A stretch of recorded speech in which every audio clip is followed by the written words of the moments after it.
வணக்கம் ட்ரேடர்ஸ். இன்னைக்கு வந்து 24/11/2025 திங்கக்கிழமை அன்னைக்கு நிஃப்டி அண்ட் பேங்க் நிஃப்டியை பொறுத்து நம்ம மார்க்கெட் ரிவ்யூ பார்த்துடலாங்க. அதுக்கு முன்னாடி வந்து ஃப்ரைடே அன்னைக்கு யூஎஸ் மார்க்கெட் என்னாச்சு அப்படிங்கிறத பார்க்கணும். ஸோ ஃப்ரைடே அன்னைக்கு வந்து பார்த்தீங்கன்னா யூஎஸ் ஃபியூச்சர்ஸ்லாம் பயங்கர பியரிஷாக இருந்துச்சு. 1% மேலே டவுனில் இருந்துச்சு. ஆனால் மார்க்கெட் ஓப்பன் ஆனதுக்கப்புறமா டவுனில் இருந்து அப்படியே ஒரு நல்லது ஒரு ரீட்ரேஸ்மெண்ட் அப்படிங்கிறது வந்திருக்கு. டவ் ஜோன்ஸ் வந்து 1% ஏறி இருக்கு. எஸ்என்பி வந்து அதுவும் 1% ஏறி இருக்கு. நாஸ்டாக் வந்து பார்த்தீங்கன்னா ஒரு 0.75% ஏறி இருக்கு. 3 இண்டெக்ஸுமே ஏறினதோட மட்டும் இல்லாமல் விக்ஸுமே வந்து பார்த்தீங்கன்னா ஒரு 11% கம்மியாக இருக்குது. ஸோ இது வந்து பார்த்தீங்கன்னா ஒரு சின்ன பாசிட்டிவிட்டி இண்டிகேட் பண்ணுது. என்னதான் ஓவரால் மார்க்கெட்டில் வந்து பார்த்தீங்கன்னா பையிங் ப்ரெஷர் இருந்திருந்தாலும் உங்களுக்கு இந்த இப்போதைக்கு யூஎஸ் மார்க்கெட்டில் பெரும் பிரச்சனையாக இருக்கிறது இந்த ஏஏ ஸ்டாக்ஸ் தான். அந்த ஏஏ ஸ்டாக்ஸ்லாம் பெரிய அளவுக்கு கிளைம் ஆகலை. அது மூணுமே வந்து பார்த்தீங்கன்னா முக்கியமான இந்த 3 ஸ்டாக்குமே வந்து பார்த்தீங்கன்னா பியரிஷாக தாங்க முடிஞ்சிருந்துச்சு. சரி, ஓகே. என்ன காரணத்தினால இப்போ வந்து யூஎஸ் மார்க்கெட் வந்து மேலே ஏறிச்சு அப்படின்னு வந்து எல்லாத்தாலையும் சொல்லப்படுது அப்படின்னா இந்த ஃபெட் மீட்டிங் தான். ஸோ இதுக்கு முன்னாடி இந்த பக்கம் அதாவது இப்போ கரண்ட் ரேட் கட் வந்து 3.75 to 4 தான்.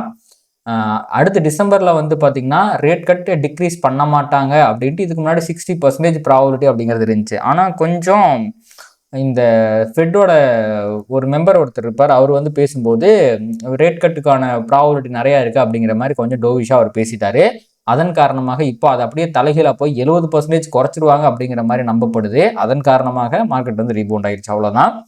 இன்னும் அந்த ஏஐ பபுள் ஃபியர் அப்படிங்கிறது யூஎஸ் மார்க்கெட் இருக்குது அப்படிங்கிறதும் தெரியுது. ஸோ பேஸ்ட் ஆன் எக்கனாமிக்கல் ஒரு டெவலப்மெண்ட்டை பொறுத்து இந்த இடத்துல ஒரு பாசிட்டிவான விஷயம் அப்படிங்கிறது தென்படுதுங்க. சரி, ஓகே. இதுதான் வந்து யூஎஸ் மார்க்கெட்டில் நடந்த நிலவரம்.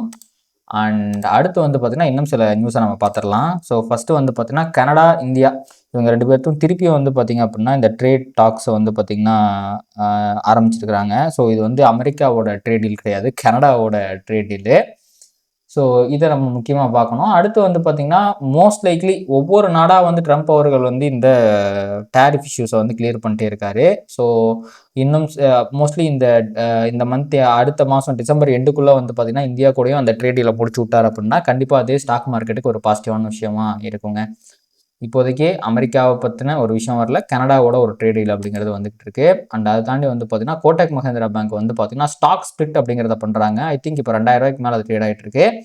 ஸ்பிளிட் பண்ணிட்டாங்க அப்படின்னா அஃபோர்டபுளாக ரொம்ப கம்மியான ப்ரைஸ் அது ட்ரேட் ஆகிறதுக்கு வாய்ப்புகள் அப்படிங்கிறது இருக்குது. ஸோ ஐ திங்க் அது இன்னிலிருந்தே வந்துடும் நினைக்கிறேன். ஏன்னா இது வந்து கடைசி 2010 ஒன்றதாம்மா, 15 வருஷம் கழிச்சு இப்போ தான் பண்ணுறாங்க அப்படிங்கிற மாதிரி சொல்கிறாங்க. ஸோ ஸ்டாக் ஸ்பிளிட் வரதுக்கு வாய்ப்பு இருக்குது. இதோட ப்ரைஸ் கம்மியாயிருந்துச்சுன்னா பார்த்து பயந்துடாதீங்க. அது ஸ்பிளிட் ஆனதுனால வந்திருக்கு அப்படி. அடுத்து வந்து பார்த்தீங்கன்னா இந்தியாவுடைய நவம்பர் பிஸ்னஸ் க்ரோத் அப்படிங்கிறது ஒரு 6 மந்த்ஸ் லோ தொட்டிருக்கு அப்படிங்கிற மாதிரி வந்து சொல்கிறாங்க. ஸோ மேனுஃபேக்சரிங் பிஎம்ஏ வந்திருக்கு, அது கம்மியாக இருக்குங்க. இந்தியா அப்படிங்கிறது ஒரு மேனுஃபேக்சரிங் பேஸ் பண்ண எக்கானமி, யூஎஸ் அப்படிங்கிறது ஒரு சர்வீஸை பேஸ் பண்ண எக்கானமி. அங்கே வந்து மேனுஃபேக்சரிங் பிஎம்ஐ வந்து கம்மியாச்சுன்னா அது பெருசாக கண்டுக்க மாட்டாங்க. இங்கே சர்வீஸ் பிஎம்ஐ கம்மியாச்சுன்னா கண்டுக்க மாட்டாங்க. ஆனால் இங்கே மேனுஃபேக்சரிங் பிஎம்ஐயே கம்மியாக இருக்கே. இது வந்து பார்த்தீங்கன்னா மார்க்கெட்டுக்கு கண்டிப்பாக ஒரு சின்ன பியரிஷான விஷயமா இருக்க போகுது எக்கனாமி பாயிண்ட் ஆஃப் வியூவில். ஸோ இதையுமே நீங்கள் நோட் பண்ணிக்கோங்க. அடுத்து வந்து பார்த்தீங்கன்னா நம்ம ஃப்ரைடே அன்னைக்கு எஃப்ஐ டேட்டா பார்த்துக்கலாம். எஃப்ஐ 1200 கோடிக்கு செல் பண்ணியிருக்காங்க. டிஏ 1700 கோடி பை பண்ணியிருக்காங்க. நெட் இன்ஸ்டியூஷன் ஃபிகர் பாசிட்டிவாக இருக்குது. இருந்தாலும் எஃப்ஐ கண்டினியூஸாக செல் பண்ணிட்டு தான் இருக்கிறாங்க. அடுத்துங்க நம்ம ஓஏ டேட்டாவை பார்த்துடலாம். ஃபஸ்ட்டு வந்து பார்த்திங்க அப்படின்னா நம்ம வந்து ஃபியூச்சர்ஸில் இஓடி அப்படிங்கிறது லாங் அன்வைண்டிங் அப்படிங்கிறது வந்திருக்கு. 15% வந்து சேஞ்ச் இன் ஓப்பன் ட்ரெஸ் வந்திருக்கு. ஸோ இதுக்கு முன்னாடி ஷார்ட் கவரிங் வந்துச்சு, மார்க்கெட் மேலே போச்சு. அப்படியே ஆப்போசிட்டாக லாங் அன்வைண்டிங் வந்திருக்கு. ஷார்ட் பில்டப் வரல இன்னும். இது ஒரு பியரி சைன் தான். பட் சேஞ்ச் இன் ஓப்பன் ட்ரெஸ்ட் அப்படிங்கிறது கொஞ்சம் ஸ்ட்ராங்காகவே இருக்குது. ஒரு நல்ல பியரி சைனாகவே ஃபியூச்சர்ஸில் ஃபார்ம் ஆயிருக்குங்க. அடுத்து வந்து பார்த்தீங்கன்னா ட்ரெண்டிங் ஓஏ இன்ட்ராடேல வந்து 4 crores பியரிஷாக இருக்குது. பொசிஷனலாக வந்து பார்த்திங்க அப்படின்னா ஒரு 2 crores பியரிஷாக இருக்குது. ஸோ பொசிஷனலுமே வந்து பார்த்தீங்கன்னா இதுக்கு முன்னாடி புல்லிஷாக இருந்த பியரிஷாக மாதிரி இருக்குது. மைல்டான பியரிஷ் ஷிஃப்ட் இன் ஓஏ ட்ரெண்டுங்க. அடுத்து வந்து பார்ட்டிசிபென்ட் வைஸ் ஓப்பன் ட்ரெஸ்ட்டுங்க. எஃப்ஐ வந்து பார்த்திங்க அப்படின்னா 13, 14 அப்படின்ட்டு கால் ஆப்ஷன் 1% அதிகமாக பை பண்ணி 10, 17 7% புட் ஆப்ஷன் அதிகமாக பை பண்ணி பியரிஷான பொசிஷன் எடுத்திருக்காங்க. ப்ராப் ட்ரேடர்ஸ் வந்து பார்த்தீங்கன்னா 22 கால் ஆப்ஷன் சைட் பெருசாக ஒன்றும் பண்ணலை. பட் புட் ஆப்ஷன் சைடு வந்து பார்த்தீங்கன்னா 21, 27 அப்படின்ட்டு வந்து பார்த்தீங்கன்னா ஒரு 6% அதிகமாக புட் ஆப்ஷனை பை பண்ணி இவங்களும் ஒரு பியரிஷான பொசிஷனை தான் கிரியேட் பண்ணியிருக்காங்க. அண்ட் ரீட்டைல் ட்ரேடர்ஸுமே வந்து பார்த்தீங்கன்னா இந்த நேரத்தில் கால் ஆப்ஷனை செல் பண்ணி புட் ஆப்ஷனை செல் பண்ணி ஒரு கன்சாலிடேஷன், ஒரு புல்லிஷ் கன்சாலிடேஷன் வந்தால் ப்ராஃபிட்டுங்கிற மாதிரி ஒரு பொசிஷனை கிரியேட் பண்ணியிருக்காங்க. நாளைக்கு மந்த்லி எக்ஸ்பைரி அப்படிங்கிறத ஞாபகம் வச்சுக்கணும். மோஸ்ட் ஆஃப் த மந்த்லி எக்ஸ்பைரிஸ் வந்து எஃப்ஐயோட ஃபேவரில் தான் முடியும். அண்ட் எஃப்ஐ பல மாதங்களாகவே பயங்கரமான பியரிஷ் பொசிஷனை தான் வந்து நம்ம மார்க்கெட்டில் மெயின்டைன் பண்ணிட்டு இருக்காங்க, both in futures and options. So ஃபியூச்சர்ஸில் பாருங்கள் 11.57% தான் லாங்கில் இருக்காங்க. அப்படின்னா உங்களுக்கு 89% இன்னுமே அவங்க ஷார்ட்டில் தான் இருக்கிறாங்க. இதெல்லாம் தான் டெரிவேட்டிவ் டேட்டாஸ் அனாலிசிஸுங்க.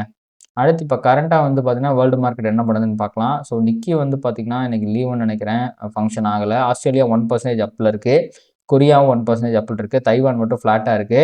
இதுவே நீங்கள் யூஎஸ் மார்க்கெட் பக்கம் வந்துட்டீங்க அப்படின்னா யூஎஸ் ஃபியூச்சர்ஸ் 3மே பாசிட்டிவாக தான் இருக்குது, யூரோப்பியன் ஃபியூச்சர்ஸும் பாசிட்டிவாக தான் இருக்குது. நிக்கியோட ஃபியூச்சர்ஸ் உங்களுக்கு ஸ்பாட் ட்ரேடாவோட லீவுங்கிறதுனால, பட் ஃபியூச்சர்ஸ் மட்டும் அது மட்டும் ஃப்ளாட்டாக ட்ரேட் ஆகிட்டு இருக்குங்க.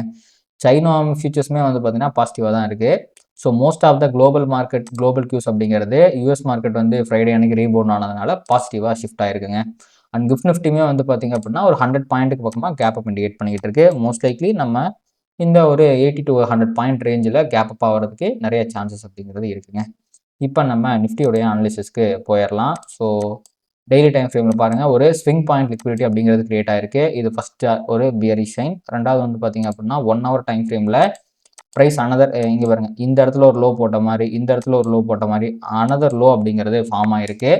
ஸோ இது லோயர் லோவாக மாறணும் அப்படின்னா ப்ரைஸ் வந்து இதை தாண்டி கீழே போகணும். விச் மீன்ஸ் 1 hourல இன்னும் ட்ரெண்டு புல்லிஷாக தான் இருக்குது, பியரிஷாக மாறல. 1 hourல பியரிஷாக மாறினா தான் பொசிஷனலாகவே வந்து பார்த்திங்கன்னா ஒரு பியரிஷ் சென்டிமெண்ட் கிக் ஆஃப் ஆகும். இப்போ அதுக்கான எட்ஜில் இருக்குது. இங்கேருந்து லிக்விடிட்டியை ஆல்ரெடி ப்ரைஸ் எடுத்துருச்சு. இங்கேருந்து ஒரு பிவட்டல் பாயிண்ட் இது. இங்கேருந்து நல்லா கீழே போகிறதுக்கும் வாய்ப்பு இருக்குது. சப்போஸ் இங்கேருந்து ரிவர்ஸ் ஆச்சுன்னா ஆல் டைம் ஹை தொடுறதுக்கும் வாய்ப்பு இருக்குது. ரெண்டுக்குமான அந்த பாயிண்ட்டே, அந்த ரிவர்சல் பாயிண்ட்டே இதுதான். அந்த பாயிண்ட் கிட்ட தான் ப்ரைஸ் வந்து முடிஞ்சிருக்கு. இன்றைக்கி கேப் அப்பில் ஓப்பன் ஆகும்போது என்ன போகுது அப்படிங்கிறத நம்ம பொறுத்திருந்து பார்க்கணும். அப்பார்ட் ஃப்ரம் இட் உங்களுக்கு 1 hourல தான் ப்ரைஸ் வந்து பியரிஷாக மாறலையே ஒழிய 5 minutes and 15 minutes டைம் ஃப்ரேமில் ப்ரைஸ் ஆல்ரெடி வந்து பார்த்திங்கன்னா பியரிஷாக தான் இருக்குங்க. ஸோ லோயர் டைம் ஃப்ரேமில் பியரிஷாக இருக்குது, ஹையர் டைம் ஃப்ரேமில் பியரிஷாக ட்ரை பண்ணிக்கிட்டு இருக்கு. ஆச்சுன்னா இதை தாண்டி ஒரு 1 hour கேண்டில் இதை தாண்டி க்ளோஸ் வைக்கணும். 26,061 தாண்டி கீழே க்ளோஸ் வச்சுச்சுன்னா செல்லிங் ப்ரெஷர் வரும். அது வராத வரை செல்லிங் ப்ரெஷர் நம்ம எதிர்பார்க்க முடியாது. ஸோ இதுதான் வந்து நிஃப்டியோடைய உங்களுக்கு வந்து இந்த அனாலிசிஸ், உங்களுக்கு வந்து ஒரு time frame analysis. And daily bias அப்படிங்கிறது வந்து பார்த்திங்க அப்படின்னா இன்றைக்கி பியரிஷா இல்லைங்க, புல்லிஷாக இருக்குது. ஏன்னா இந்த டேயோட லிக்விடிட்டியை ஸ்வீப் பண்ணிவிட்டு கீழே போயிட்டு மேலே வந்திருக்கு. ஸோ ஈவன் தான் கேண்டில் பார்க்குறதுக்கு உங்களுக்கு பியரிஷாக இருந்தாலும் லிக்விடிட்டி ஸ்வீப் வைஸ் வந்து பார்த்திங்கன்னா இது புல்லிஷாக தான் இருக்குது. இது ஒரு ட்ரிக்கியான சுச்சுவேஷனுங்க இது. ரெண்டாவது வந்து பார்த்திங்க அப்படின்னா ஃபேர்வாலி கேப், டெய்லி டைம் ஃப்ரேமுடைய ஃபேர்வாலி கேப்புக்குள்ளேயும் அது இருக்குது. ஸோ இது ரெண்டுமே வந்து பார்த்திங்கன்னா ஒரு புல்லிஷ் சைன் தான், ஒரு ரிவர்சலுக்கு வாய்ப்பு இருக்குது அப்படிங்கிறத இதுவுமே சொல்லுது. அப்பார்ட் ஃப்ரம் இட் இதெல்லாம் தான் வந்து பார்த்திங்க அப்படின்னா ரீட்டைல் ட்ரேடர்ஸோடைய ஸ்டாப் லாஸ் இருக்கக்கூடிய இடங்கள். இங்கே எல்லாமே ப்ரைஸ் போய் ஒரு நல்ல ரியாக்ஷன் கொடுத்துச்சுன்னா ரிவர்சல் அப்படிங்கிறது வரதுக்கு வாய்ப்பு இருக்கும். இதை வந்து நோட் பண்ணி வச்சுக்கோங்க. இப்போ நம்ம அப்படியே சிபிஆர் பக்கம் போயிடலாம். ஸோ 5 minutes டைம் ஃப்ரேமுக்கு போயிடலாம். ஸோ 5 minutes டைம் ஃப்ரேமில் வந்து பார்த்திங்கன்னா உங்களுக்கு அசனிங் சிபிஆர் ஃபார்ம் ஆயிருந்துச்சு, விர்ஜின் சிபிஆர் ஃபார்ம் ஆயிருந்துச்சு. விர்ஜின் சிபிஆர் பக்கமே வரல, அசனிங் சிபிஆருங்கிறதுனால இந்த S1 ப்ரீவியஸ் லெவல்லேருந்து ரிவர்ஸ் ஆகி ப்ரைஸ் வந்து பார்த்திங்கன்னா மேலே போயிடுச்சு. அண்ட் உங்களுக்கு முடியும் போது ஆனால் கீழே S1 ப்ரீவியஸ் லோ கீழே முடிஞ்சிருந்துச்சு. இது ஒரு பியரிஷ் சைன் தான். அதன் காரணமாக மோஸ்ட் லைக்லி இன்றைக்கி ஒரு டிசைனிங் சிபிஆர் தான் வரதுக்கு வாய்ப்புகள் இருக்குது. டிசைனிங் சிபிஆர் தான் வந்திருக்கு. இது வந்து பார்த்திங்கன்னா செல் ஆன் ரைஸில் மார்க்கெட் இன்றைக்கி இருக்கிறதுக்கு நிறையா வாய்ப்புகள் இருக்குது அப்படிங்கிறத இண்டிகேட் பண்ணுது. சப்போஸ் ப்ரைஸ் மேலே போனாலுமே இந்த R1 ப்ரீவியஸ் டே ஹை லெவல்லேருந்து ரிவர்ஸ் ஆகி வரும்னு சொல்லுது. அப்படி போகிற பட்சத்தில் இன்றைக்கி மார்க்கெட் வந்து இப்போ வரைக்கும் ஒரு 100 பாயிண்ட் கேப் அப் இண்டிகேட் பண்ணிக்கிட்டு இருக்க காரணத்தினால ஓப்பன் ஆகும்போதே அந்த R1 ப்ரீவியஸ் டே ஹை லெவலில் தான் அது ஓப்பன் ஆகிறதுக்கு வாய்ப்பு இருக்குது. அப்போ அந்த ஓப்பனிங்கில் ப்ரைஸ் சஸ்டெயின் ஆகுதா இல்லை ரிவர்ஸ் ஆகுதாங்கிறத பொறுத்து இன்றைக்கி ஒரு ட்ரெண்ட் அப்படிங்கிறது இருக்கும். சப்போஸ் ஓப்பனிங்லேயே ப்ரைஸ் சஸ்டெயின் ஆயிடுச்சு அண்ட் ப்ரீவியஸ் டே ஹையை தாண்டி மேலே போயிருச்சுன்னா S2லேருந்து நம்ம ரிவர்ஸில் எதிர்பார்க்கலாம். ஸோ இன்றைக்கி சிபிஆரை பொறுத்த வரைக்கும் புல்லிஷ் டே கிடையாது. இன்றைக்கி வந்து பார்த்திங்கன்னா ஒரு பியரிஷ் டே தான். பியரிஷ் ப்ரைஸ் ஆக்ஷன் ஃபார்ம் ஆகிறதுக்கு தான் வாய்ப்பு இருக்குன்னு அது சொல்லுது. ஸோ ஈவன் தோ ப்ரைஸ் மேலே போனாலும் we can only expect a reversal. அதை தாண்டி இன்றைக்கி ட்ரெண்ட் ஆச்சுன்னா அது வந்து சிஸ்டமில் இல்லாத ஒரு விஷயம், அது ஒரு லோ ப்ராபபிள் ட்ரேடிங் ஆப்பர்ச்சுனிட்டியாக இருக்கும். அடுத்து வந்து பார்த்திங்க அப்படின்னா இந்த கீழே இருக்குது பார்த்தீங்களா, இது வந்து பார்த்திங்கன்னா விர்ஜின் சிபிஆர். அப்போது என்னதான் டிசைனிங் சிபிஆர் ஃபார்ம் ஆயிருந்தாலும் இந்த விர்ஜின் சிபிஆர் ப்ரைஸ் டச் பண்ணாதனால கீழே வந்தாலுமே ஒரு ரிவர்சல் அப்படிங்கிறது வரதுக்கு வாய்ப்பு இருக்குது. விர்ஜின் சிபிஆர் லெவலிருந்து இதை செக் பண்ணி பாருங்கள். சரி, ஓகே. இது வந்து நம்ம நிஃப்டிக்கு பார்த்துட்டோம். அடுத்து அப்படியே நம்ம பேங்க் நிஃப்டிக்கும் பார்த்துடலாங்க. ஸோ பேங்க் நிஃப்டிக்கு விர்ஜின் சிபிஆர் இருந்துச்சு. இங்கே விர்ஜின் சிபிஆர் இல்லை, ஏன்னா ப்ரைஸ் ஆல்ரெடி வந்து அதை டச் பண்ணிருச்சு. அந்த டைமில் வந்து பார்த்தீங்கன்னா நிஃப்டியை கம்பேர் பண்ணும்போது பேங்க் நிஃப்டி கொஞ்சம் வீக்காக இருந்துச்சு. அண்ட் மேலே விர்ஜின் சிபிஆர் வந்துருக்குங்க. பேங்க் நிஃப்டிக்கு செல்லிங் ப்ரெஷர் கொஞ்சம் அதிகமாகவே பேங்க் நிஃப்டியில் தட்டுப்படுது. ஸோ இன்றைக்கி வந்து பார்த்திங்க அப்படின்னா விர்ஜின் சிபிஆர் மேலே வந்திருக்கு. அப்போ அகைன் வந்து பார்த்திங்கன்னா இன்றைக்கி ஒரு செல் ஆன் ரைஸ் தான் கண்டிப்பாக இருக்கும்னு நினைக்கிறேன். ஒரு நிமிஷம். டிசைனிங் சிபிஆர் தான் இதுக்கும் வந்திருக்கும். எஸ், உங்களுக்கு வந்து பேங்க் நிஃப்டியில் மேலே ஒரு சிபிஆர் வந்திருக்கு, கீழே ஒரு டிசைனிங் ஒயிட் சிபிஆர் வந்திருக்கு. ஸோ மோஸ்ட் லைக்லி மார்க்கெட் இன்னைக்கு கன்சாலிடேட் ஆகிறதுக்கு நிறைய சான்சஸ் இருக்கும் அப்படிங்கிறதா வந்து பார்த்தீங்கன்னா நம்மளுடைய சிபிஆர் இண்டிகேட்டர் வந்து சொல்லுது. சப்போஸ் அப்படி கன்சாலிடேஷன் வித் பியரிஷ் பயாஸ் தான், அதை தாண்டி மார்க்கெட் மேலே போச்சுன்னா இங்கே இருக்கிற virgin CPR R1 previous day லெவல்லாம் வந்து பார்த்தீங்கன்னா ப்ரைஸை ரிவர்ஸ் பண்ணி விட்டுரும் அப்படிங்கிற மாதிரி சொல்லுது. ஸோ கிட்டத்தட்ட இன் டர்ம்ஸ் ஆஃப் சிபிஆரில் நிஃப்டி பேங்க் ரெண்டுமே அலைன் ஆயிருக்கு. பட் வீக்னஸ் அப்படிங்கிறது நிஃப்டியை கம்பேர் பண்ணும்போது பேங்க் நிஃப்டி கொஞ்சம் அதிகமாக தெரியுது because of the virgin CPR and உங்களுக்கு ஸ்விங் பாயிண்ட் லிக்விடிட்டி வந்திருக்கு. But daily time frame candle ஸ்டிக்கில் பார்த்தீங்க அப்படின்னா உங்களுக்கு பேங்க் நிஃப்டி வந்து பார்த்தீங்க அப்படின்னா பியரிஷாக தான் இருக்குது. ஏன்னா அந்த கேண்டில் கீழே முடிச்சிருக்கு, ஸோ பியரிஷாக தான் இருக்குது. ரெண்டாவது இங்கேயுமே ஃபேர் வேல்யூ கேப் இருக்குது, பேங்க் நிஃப்டிலையும் ஃபேர் வேல்யூ கேப் இருக்குது. ஆனால் ஆல்ரெடி ப்ரைஸ் கீழே கொஞ்சம் இருக்குது, பட் ஆல்ரெடி ப்ரைஸ்ங்கிறது ரிவர்ஸ் ஆயிடுச்சு அப்படிங்கிறதுனால இந்த ஃபேர் வேல்யூ கேப் பெருசாக ரெஸ்பெக்ட் ஆகும் அப்படிங்கிறதையும் நம்மளால் சொல்ல முடியாதுங்க. ஸோ தட் பேங்க் நிஃப்டியை பொறுத்த வரைக்கும் இது வந்து ஒரு பியரிஷான டேயாக இருக்கிறதுக்கு அதிகப்படியான வாய்ப்புகள் அப்படிங்கிறது இருக்குது. பட் நிஃப்டி வந்து பார்த்தீங்க அப்படின்னா அந்தளவுக்கு பியரிஷ் இன்னும் ஆகலை. Daily time frame fair value அப்போ இன்வெஸ்ட் பண்ணிச்சுன்னா ஆகலாம் அப்படிங்கிறது தான் இப்போதைக்கு இருக்க நிலைமையாக இருக்குது. ஸோ கொஞ்சம் மிக்சடு சிக்னல்ஸ் அப்படிங்கிறது வருது.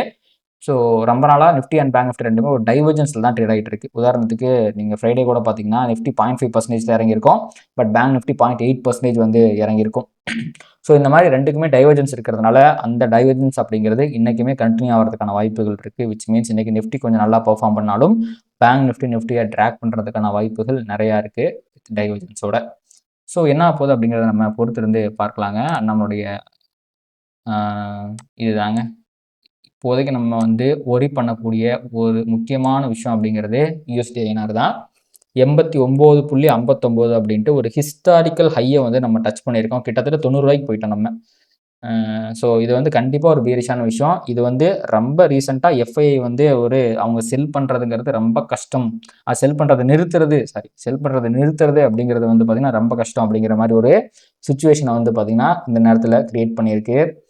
இதுதான் இப்போதைக்கு இருக்க ஒரே ஒரு ரெட் ஃப்ளாக் இதுதாங்க. அதுக்கப்புறம் மேனுஃபேக்சரிங் PMI கம்மியாகுது. இதை ரெண்டை தாண்டி economy wise and sentiment wise வந்து மார்க்கெட் அஃபெக்ட் பண்ணுற மாதிரி பெரிய பியரிஷான விஷயங்கள் எதுவும் இப்போதைக்கு இல்லை. ஓகேங்க, அவ்வளோதான். அடுத்து க்ரூட் ஆயில் மட்டும் வந்து பார்த்திங்கன்னா இப்போதைக்கு ஃப்ளாட்டாக சுற்றிக்கிட்டு இருக்கு. 58.01 அப்படிங்கிற லெவலில் சுற்றிக்கிட்டு இருக்கு.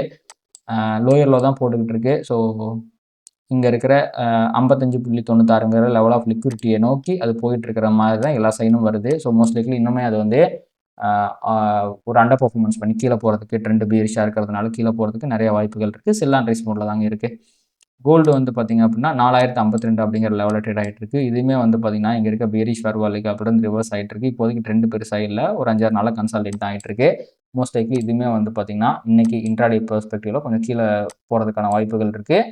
உங்களுக்கு இந்த 4132 தாண்ட வரைக்கும் அது கீழே போகிறதுக்கு தான் வாய்ப்பு இருக்குங்க. ஸோ அவ்வளோதான். ஹோப்ஃபுல்லி இந்த வீடியோ உங்களுக்கு பிடிச்சிருக்கும் அப்படின்னு நினைக்கிறேன். இந்த வீடியோ உங்களுக்கு பிடிச்சிருந்துச்சுன்னா இதை லைக் பண்ணுங்கள், கமெண்ட் பண்ணுங்கள், ட்ரேட் பண்ணுற மற்ற நண்பர்களுக்கும் ஷேர் பண்ணுங்கள். அது யூடியூப் அல்காரிதம் ட்ரிகர் பண்ணி நிறையா பார்வையாளர் நம்ம சேனலில் கொண்டு வந்து சேர்க்கும். அண்ட் ஒன் மோர் திங்க, நேற்று வந்து நேற்றுமே வந்து பார்த்திங்கன்னா இந்த ஸ்கேல்பிங் வெபினார் அப்படிங்கிறது நல்லா போச்சு. அதோட ரெக்கார்டிங்ஸ் அப்படிங்கிறது அவைலபிளாக இருக்குது. சப்போஸ் நீங்கள் மிஸ் பண்ணிட்டீங்க, இருந்தாலும் அந்த செஷனை பார்க்கணுன்னு உங்களுக்கு இன்ட்ரெஸ்ட்டாக இருந்துச்சுன்னா எனக்கு DM பண்ணுங்கள், நான் உங்களுக்கு அந்த ரெக்கார்டிங்கை ஷேர் பண்ணுறேன். அண்ட் அவ்வளோதாங்க, இதோட இந்த வீடியோ முடிச்சுக்கலாம். Thanks. Traders, stock market is all about probabilities and trading is all about risk management. இங்கே 100% ஒர்க் ஆகக்கூடிய ஒரு விஷயம் கிடையவே கிடையாது. இதை தெரிஞ்சுக்காமல் நீங்கள் ட்ரேட் பண்ணிங்க அப்படின்னா நீங்கள் லாஸஸ் பண்ணுறதுக்கு நிறைய வாய்ப்புகள் இருக்குது. அதனால் உங்களுடைய ஃபினான்ஷியல் அட்வைசரை கன்சல்ட் பண்ணிவிட்டு அதுக்கப்புறமா ட்ரேட் பண்ணுங்கள். இந்த வீடியோவில் நான் சொல்கிற எல்லாமே எஜுகேஷன் பர்பஸ்க்காக தான்.